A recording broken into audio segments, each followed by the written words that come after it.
Hace 3 días subí al Facebook un video hablando de una certificación emitida por el laboratorio costarricense INCIENSA con fecha del 13 de abril, donde aclaran el número de pruebas aplicadas para detectar casos de COVID-19, el número de pruebas positivas, y en el video hablábamos de cómo esa cifra no correspondía con el número de casos confirmados por las autoridades. Al final del día terminé bajando el video. Este video es para explicar por qué y para hablar de pruebas positivas, casos confirmados y casos activos. Este documento con fecha del 13 de abril fue emitido por el laboratorio costarricense INCIENSA, uno de los que actualmente se encuentra habilitado para hacer pruebas para detectar personas contagiadas con COVID-19. Indicaba que a esa fecha habían procesado 3.548 muestras, de ellas 2.693 negativas.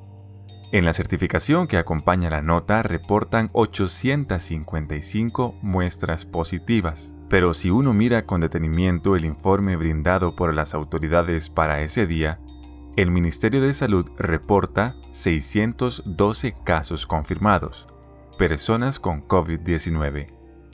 Pero, ¿por qué son diferentes los datos?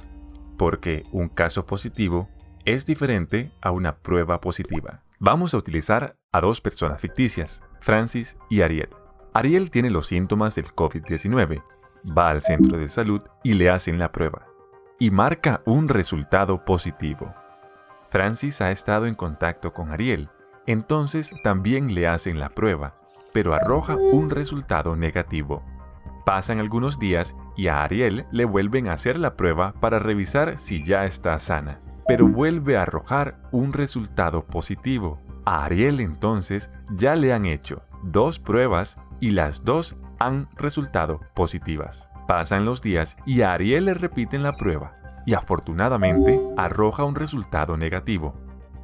Pero para poder darle de alta deben repetirle la prueba y que sea nuevamente negativa.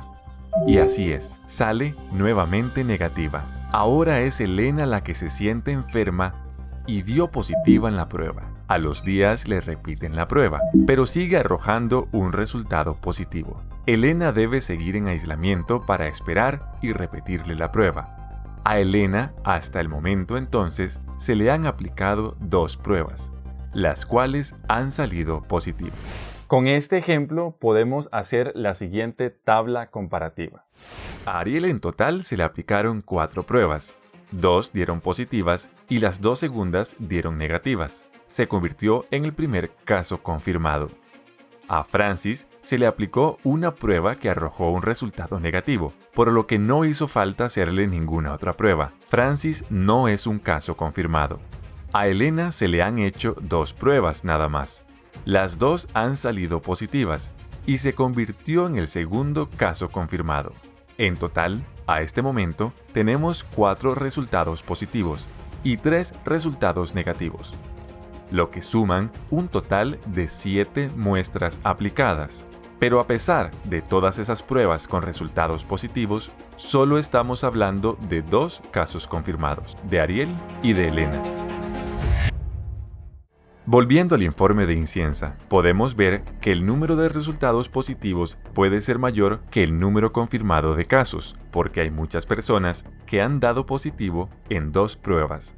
Ariel y Elena son casos positivos, pero hablemos de un concepto más. Elena es un caso activo, mientras que Ariel no. Un caso positivo es diferente a un caso activo. Imaginemos que a todas las personas que han dado positivo por la prueba del COVID-19 les tomáramos una foto, un retrato, y las guardáramos en un mismo álbum. Pero de ese álbum no se saca ninguna foto. No importa si la persona se recupera o si lamentablemente muere. Todas las fotos se quedarían guardadas en ese álbum. Ese álbum que estamos imaginando no existe. No hay fotos de pacientes. Pero sí existe un registro que se llama casos positivos. Allí se cuentan y no se borran todas las personas que han dado positivo a la prueba del COVID-19. ¿Y por qué es importante saber esto de casos confirmados? Porque a diario en conferencia de prensa nos dicen cuántos casos positivos, cuántos casos confirmados hay en el país y nos muestran un gráfico. Ese dibujo tiene todos los casos positivos acumulados. Este otro gráfico seguramente lo ha visto usted en un montón de lugares, pero hay una diferencia entre este gráfico y el que nos muestran las autoridades.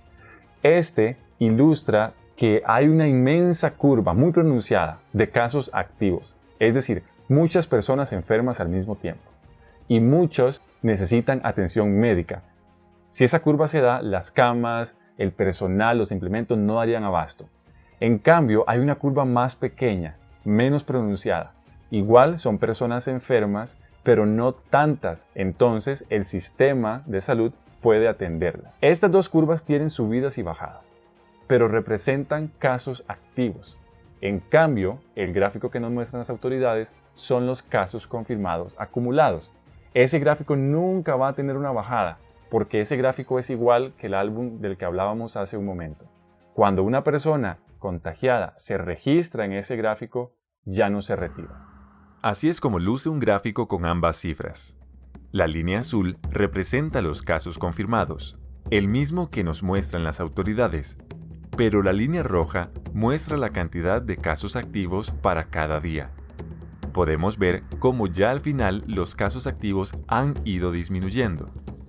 Para el 19 de abril se contabilizaron 660 casos confirmados, pero solamente 544 casos activos. Aún así, no hay que atenerse, no hay que bajar la guardia.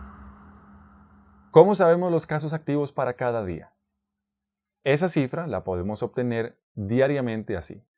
Tomamos el número de casos confirmados, le restamos la cantidad de personas que lamentablemente hayan fallecido y le restamos también la cantidad de personas recuperadas. Porque esas dos cifras son acumulativas también.